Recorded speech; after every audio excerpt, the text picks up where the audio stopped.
Solomon made an alliance with Pharaoh, king of Egypt, and married his daughter. He brought her to the city of David until he finished building his palace and the temple of the Lord, and all the wall around Jerusalem. The people, however, were sacrificing at the high places because a temple had not yet been built for the name of the Lord. Solomon showed his love for the Lord by walking according to the statutes of his father David, except that he offered sacrifices and burned incense on the high places.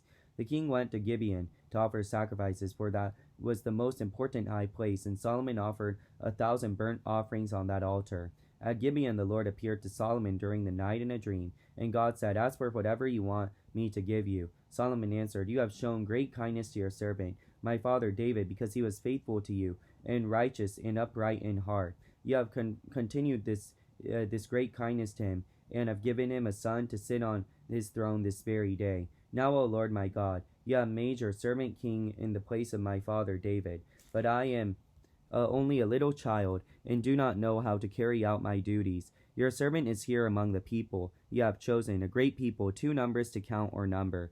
So give your servant a discerning heart to govern your people, and to distinguish between right and wrong. For who is able to govern this people of yours?" The Lord was pleased that Solomon had asked for this. So God said to him, "Since you have asked for this, and not for long life or wealth for yourself, nor have asked for the death of your enemies, but for discernment in administering justice, I will do what you have asked. I will give you a wise and discerning heart, so that there will never have been anyone like you, nor will there ever be. Moreover, I will give you what you have not asked for, both riches and honor, so that in your lifetime you will have no equal kings. And if you walk in my ways and obey my statutes and commands as David your father did, I will give you a long life." Then Solomon awoke, and he realized it had been a dream. He returned to Jerusalem, stood before the ark of the Lord's covenant, and sacrificed burnt offerings and fellowship offerings. Then he gave a feast of all his courts. Now the two prostitutes who came to the king stood before him. One said, "My lord, this woman and I have the same house. I had a baby while she was there with me. The third day after my child was born, this woman also had a baby. We were alone. There was no one in our house but the two of us. During that night, the woman's son died because she lay on him. She got up in the middle of the night and took my son from my side while your servant was asleep. She put him by her breast and put her dead son by the breast. The next morning I got up to nurse my son, and he was dead. But when I looked at him closely in the morning light, I saw that it wasn't the son I had born." The other woman said, "No, the living one is my son, the dead one is yours." But the first one said, "No, the dead one is yours, the living is mine." So he argued before the king. The king said, "This one says, my son is alive, and your son is dead, while that one says, no, your son is dead, and mine is alive." Then the king said, "Bring me a sword." So they brought a sword before the king. Then he gave an order, "Cut the living child in two, and give half to one and half to another." The woman whose son was alive was filled with compassion for her son, and said to the king, "Please, my lord, give her the living baby. Don't kill him." But the other said, "Neither I nor you shall have him. Cut him in two." The king gave this ruling, "Give the living baby to the first woman. Do not kill him. She is his mother." When all Israel heard the verdict the king had given, they held the king in awe, because they saw that he had wisdom from God to administer justice. ソロモンはエジプトの王パロと互いに縁を結び、パロの娘をめとって彼女をダビデの町に連れてき、自分の家とシノ宮およびエルサレムの周りの城壁を建て終わるまでそこにおらせた。当時はまだシノナのために宮が建てられていなかったので、民はただ高きところで生贄を捧げていた。ソロモンは主を愛し、父ダビデの掟に歩んでいたが、ただし彼は高きところで生贄を捧げ、香を焚いていた。主は生贄を捧げるためにギブオンへ行った。そこは最も重要な高きところであったからである。ソロモンはそこの祭壇の上に1000頭の全焼の生贄を捧げた。その夜ギビオンで主は夢のうちにソロモンに現れた。神は仰せられた。あなたに何を与えようか願い。ソロモンは言った。あなたはあなたのしもべ、私の父ダビデに大いなる恵みを施されました。それは彼が誠実と正義と真心を持ってあなたの見前を歩んだからです。あなたはこの大いなる恵みを彼のために取っておき、今日その王座につく子を彼にお与えになりました。我が子主よ、今あなたは私の父ダビデに代わってこのしもべを王とされました。しかし私は小さいい子供で出入りする術も知りません。その上、しもべはあなたの選んだあなたの民の中におります。しかも彼はあまりにも多くて、数えることも調べることもできないほどおびただしい民です。善悪を判断してあなたの民を裁くために聞き分ける心をしもべに与えてください。さもなければ誰にこのおびただしいあなたの民を裁くことができるでしょうか。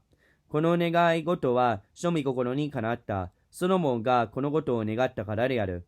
神は彼に仰せられた。あなたのことを求め、自分のために長寿を求めず、自分のために富を求めず、あなたの敵の命をも求めず、むしろ自分のために正しい訴えを聞き分ける判断力を求めたので、今私はあなたの言った通りにする。見よ、私はあなたに知恵の心と判断する心とを与える。あなたの先にあなたのようなものはなかった。またあなたの後にあなたのようなものも起こらない。それをあなたを願ったものの、富と生れとあなたに与える。あなたの生きている限り、王たちの中であなたに並ぶ者は一人もないであろう。またあなたの父ダビデが歩んだように、あなたも私の掟と命令を守ってあなたの道を歩むなら、あなたの日が長くしよう。ソロモンが目を覚ますと、なんとそれは夢であった。そこで彼はエルサレムに行き、主の契約の箱の前に立って、全焼の生贄を捧げ、和解の生贄を捧げ、すべて家来たちを招いて、祝宴を開いた。その頃二人の遊女が王のところに来て、その前に立った。一人の女が言った。我が君、私とこの女とは同じ家に住んでおります。私はこの女と一緒に家にいるとき、子供を産みました。ところが、我が子供を産んで、3日経つと、この女も子供も産みました。家には私たちのほか、誰も一緒にいたものはなく、家にはただ私たち2人だけでした。ところが夜の間に、この女の産んだ子が知りました。この女が自分の子の上に伏したからです。